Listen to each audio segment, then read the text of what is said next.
I've mentioned it on this channel before, and I'm going to mention this again, that any international school job should make enough sense financially and enough sense emotionally. You're probably one of the lucky ones, or in the near future will be one of the lucky ones who will go through, the processes of job application. You go through the different stages of interviews, and finally you land a job offer. But before you accept, you need to consider certain things. In this video, I'm going to go through with you guys some of the boxes you should check before you say yes to any international school job. Let's get started.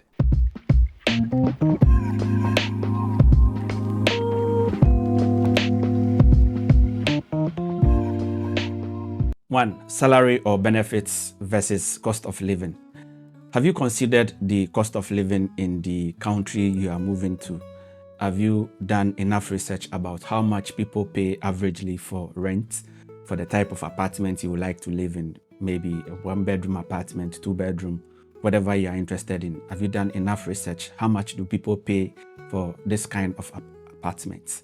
How much do people pay for food, for transport? Have you considered all these things? What is your lifestyle like? The entertainment things you would like to do in such countries. Have you considered all this and the cost that come with it? Because it's not just how much you receive, but how much you can save. Because it doesn't make sense if you make, let's say, $30,000 a year and you spend more than half of that on rent alone. You need to consider what you use for food, for transport, for entertainment. Maybe if you're like me, how much you'll be using for remittances and how much you can save. In fact, the most important thing to me is how much I can save whenever I get any job offer. You need to consider all these things before you accept the job offer. Point number 2 is work culture insights. You've probably made enough research and you think the salary and benefits, they fall within the range that you are expecting. But how is the work environment in your new school like, or your potential new school like? How is it like? Is it a place that you like to thrive, or is it a place that is full of toxic people, or there is this toxic stuff going on over there? What is the turnover rate? How often do teachers quit in such places? We would have to do all this research. There is this particular school system here in Vietnam that for a very long time I knew that I've known that it's not the kind of environment I like to work in, especially certain campuses. Last year, I got a job offer from this school with very good, benefits, but I didn't take the offer because I knew the work environment wasn't a very good thing for me. And a few months after I rejected the offer, the vice principal who interviewed me also quitted.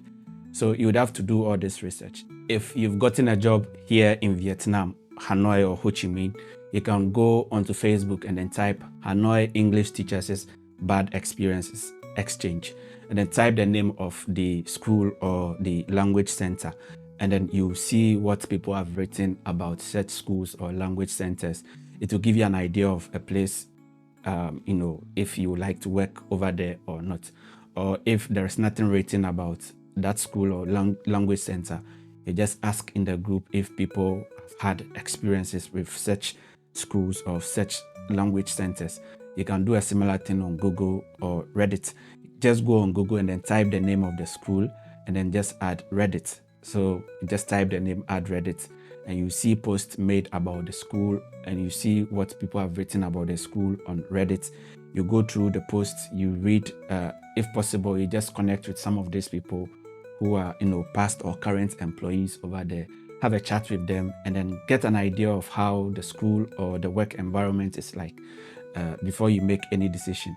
Because like I said, any job offer should always make sense emotionally, because you can make all the money if you end up going to the hospital because you are stressed out, because there's this toxicity going on at where you work. It's not a very good thing, and I don't think it is something you would like to involve yourself with. So you need to just do enough research about wherever you are likely to go, and then decide for yourself if it is a good place for you to work or not. The third thing you should look out for is the work-life balance. I normally ask this during interviews when I'm given the opportunity to ask questions. I do ask the working hours for the role I'm interviewing for. what kinds of holidays I'm entitled to.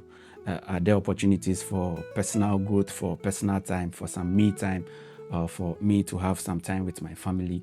Because these things are extremely important. It will be unwise to make all the money, but eventually you end up being stressed because you have so much working hours. You need to plan, you need to teach, you need to do admin work, you need to do meetings, you need to consider all these things. Ask this during the interview, and or even after the offer has been given. Before you say yes, you schedule an interview, a Zoom meeting or a Teams meeting with the principal or whoever gave you the offer, and then you ask these questions. If the hours they gave you, or if the hours they give you makes sense to you, then before you say yes, you consider the next point that I'll talk about. It's extremely important to consider the work-life balance before you say yes to any international teaching job offer. The next thing you should consider is visas and immigration rules in the countries where you've been given the job offers. You should find out the documents you need for work permits, work visas, the documents you need to cover your dependents if you are moving with your family to these places. It is extremely important. You don't just take information from the HR giving you the information or the documents you need. You need to do your independent research as well, because sometimes some schools do not get the the perfect candidates they are looking for. They just go with the candidates who are available, and they do a different work permit for you to go and teach a different subject, which can be very dangerous. For instance, in China, if you are coming from a non-native English-speaking country, it is impossible to legally get a work permit to teach English, but it is possible to get a work permit to teach other subjects like sciences with English as the language of instruction.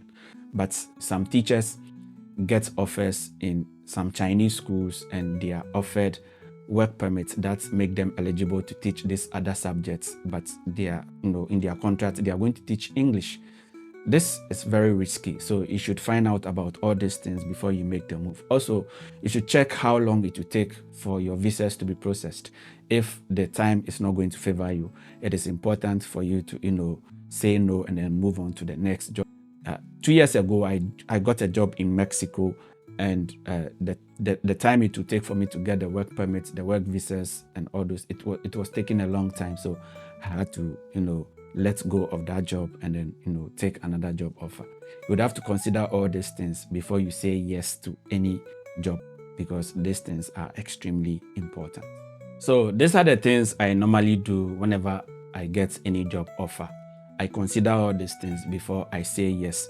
Of course, I also read the contract terms to find out the termination terms, the renewal terms, and if it favors me, I just go in for it. But basically, these are the things, these are the boxes I check before I say yes to any international school job. I don't know about you. Do you do any of these things? Is there any other thing you also do to, check your boxes before you say yes to any international school job offer? Let me know in the comment section. I hope you found value in this video. If you did, I would appreciate you like, you subscribe, and then you comment under the comment section. Share this video, and what else? That's it. Happy New Year. I'll see you in my next one. Bye-bye.